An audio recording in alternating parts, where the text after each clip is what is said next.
Welcome back to Jwala Shiva.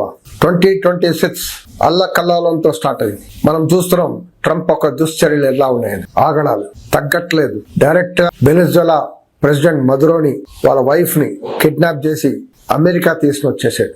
Detain చేశాడు. అక్కడ కోర్టులో వేరే దేశం ప్రెసిడెంట్ ని ట్రయల్లో పెట్టబోతున్నాడంట. ఏంటంటే ఈయన డ్రగ్స్ అమ్ముతున్నాడు, డ్రగ్స్ అమ్మడం వల్ల మా దేశం అంతా పాడైపోతుంది అని చెప్పి వెస్టర్న్ మీడియా అంతా ఇదే ప్రచారం చేశాడు. ఆయన డిక్టేటర్, డ్రగ్స్ అమ్ముతున్నాడు. ప్రపంచమంతా అమాయకులు, ఎడ్యుకేటెడ్ పీపుల్ అందరు నమ్మేశారు దీన్ని. కానీ ఇప్పుడు తీరంగా బయటపడింది. ఏం చెప్తున్నాడు? ఇప్పుడు వెనిజులా ఆయిల్ తన కంట్రోల్ చేస్తాడంట. వెనిజులా దేశాన్ని ఆయన రిమోట్ లో పరిపాలిస్తాడంట. వెనిజులాలో ఏదైతే ఆయిల్ తయారవుతుందో అమెరికా అమ్ముతుందంట. దాంట్లో కొంచెం డబ్బులు వెనిజులా దేశానికి ఇస్తాడంట, లాభాలంతా ఆయన తీసుకొని. ఈరోజు వెనిజులా కంపెనీస్ అందరినీ కలుస్తున్నాడు. కలిసి అమెరికన్ లో ఉన్న మల్టీనేషనల్ కంపెనీస్ అందరినీ కలుస్తున్నాడు. పెట్రో కంపెనీస్ వాళ్ళందరి చేత ఇన్వెస్ట్ చేపిస్తాడంట. మొత్తం ఆయిల్ ని గుప్పట్లో పెట్టుకుంటాడంట. ఇది రియల్ సంగతి. దీని బ్యాక్గ్రౌండ్ మనకు అందరికి తెలుసు. పెట్రో డాలర్స్ మనం వింటూనే ఉంటాం. 1974 ఆ టైంలో అమెరికా సౌదీ అరేబియాతో ఒక ఒప్పందం కుదుర్చుకుంది. ఏంటంటే మీ ఆయిల్ని మీరు డాలర్లో అమ్మండి, మీకు రక్షణ మేము కల్పిస్తామని. ఆ రకంగా ఒక అగ్రిమెంట్ అయింది. మిగతా దేశాలు కూడా ఆ రకంగా చేస్తూ మొత్తానికి ఆయిల్ అంతా డాలర్స్లో అమ్మడం మొదలుపెట్టారు. సో డాలర్ వాల్యూ పెరిగిపోయింది. దేశమంతా, ప్రపంచమంతా డాలర్ ఒక కరెన్సీ అయిపోయింది. ఇంపార్టెంట్ కరెన్సీ అయిపోయింది. స్ట్రాంగ్ కరెన్సీ అయిపోయింది. సో డాలర్ లేకుండా బతకలేరు. అమెరికాకి ఏం లేదు. అమెరికా ఓన్లీ డాలర్ని ప్రింట్ చేయాలంతే. మిగతా దేశాలంతా కొంటారు. పేపర్ ప్రింట్ చేసే ఛార్జ్ తప్ప మిగతా దేశాలంతా ఆ డాలర్ని కొనేస్తుంటారు. అదే reserve currency.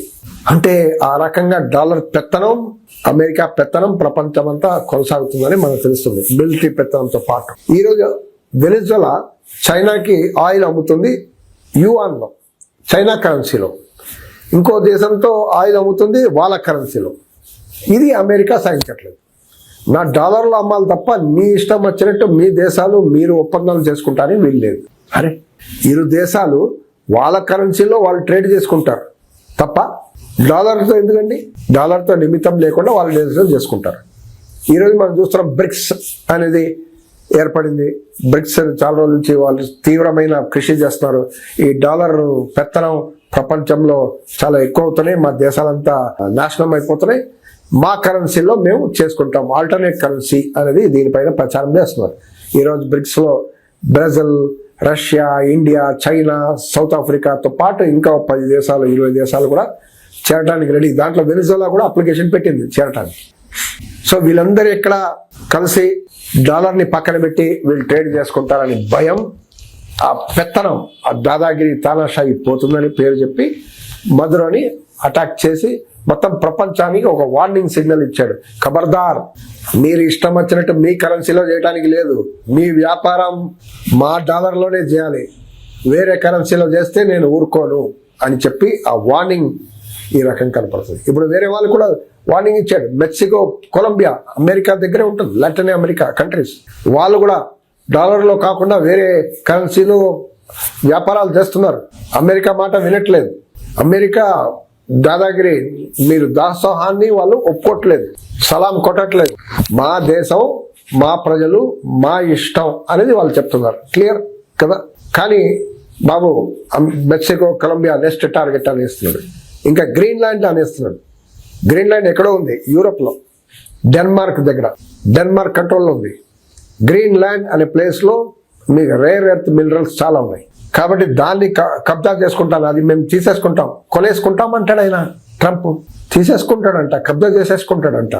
Denmark prime minister direct గా చెప్పేసింది, direct I will fire the first shot before I rise questions అని క్లియర్ గా చెప్పింది, స్పష్టం.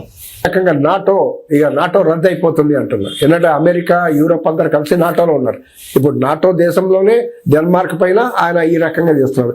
సో మనం ఏమనుకుంటాం, వెనిజులా, మెక్సికో, కొలంబియా వాళ్ళ మాట వినట్లేదు కాబట్టి వాళ్ళపైన అటాక్ చేస్తున్నాడు. కానీ మిత్ర దేశాలపైన బాగానే ఉంటాడు అంటే లేదు, మిత్ర దేశాలపైన కూడా అటాక్ చేస్తున్నాడు. క్లియర్గా కనపడుతుంది. భారత్ పైన కూడా చేస్తున్నాడు చూడండి. 25% సొంతం వేసాడు, మళ్ళీ 50% అన్నాడు. ఏంటంటే రష్యా నుంచి మనం ఆయిల్ కొంటున్నట్టు. మా ఇష్టం అండి, రష్యా నుంచి కొంటాం, ఎక్కడి నుంచి అయినా కొంటాం. ఎక్కడ చీప్ ఉందో, ఎక్కడ చౌకగా ఉందో, ఎక్కడ మనకు ఫేవరబుల్ టర్మ్స్ లో ఉందో మనం కొంటాం. మన కరెన్సీలో అమ్ముతాం. డాలర్లో కాకుండా రూపాయల్లో, రూబుల్లో మనం కొంటాం. డాలర్లో కొనట్లేదు కదా, కాబట్టి రష్యా నుంచి కొంటే మీరు రష్యాకి సపోర్ట్ ఇస్తున్నాడు, పుటిన్ సపోర్ట్ ఇవ్వడం వల్ల ఆయన ఉక్రెయిన్ పైన యుద్ధం చేస్తున్నాడని అమెరికా కుట్ర. అంటే చెప్పడం ఒకటి, యాక్చువల్ ఉద్దేశం వేరే. పుటిన్ ఉక్రెయిన్ పైన చేసింది కాదు. క్లియర్ గా మనం రూబుల్స్ లో ఎక్స్చేంజ్ చేస్తున్నాం, అది సమస్య. చైనా పైన కూడా ఇదే రకంగా ఆయుధాలు చేశాడు. మేము బంద్ చేస్తాం, మీ పైన 100% విధిస్తానన్నాడు. 120%, 150% విధించుకోండి, ఈ సంగతి చూస్తా, మేము కూడా మీ పైన ఇవన్నీ రద్దు చేస్తాం ఈ వ్యాపారాలు అంటే అప్పుడు దిగి వచ్చింది ట్రంప్. అరే షేపింగ్ గారు మనం అందరు కలిసి పనిచేద్దామని అంటే గట్టిగా నిలబడితే భయపడి దిగి వస్తాడు. మనం సైలెంట్ ఉంటే కాదు. ఈరోజు ప్రపంచమంతా వెనిజులా ప్రెసిడెంట్ మదురో పైన ఏదైతే దాడి జరిగిందో ఖండిస్తుంది. మనం కూడా ఖండించాలి. భారతదేశం కూడా భారతదేశం పైన 500% టారిఫ్ ను వేయడానికి ఓ బిల్లు రెడీగా ఉంది. సెనెట్ లో పాస్ అయిపోతే ఇష్టం వచ్చినట్టు ఆయన 500% టారిఫ్ వేస్తాడంట. మిత్రదేశం మరి.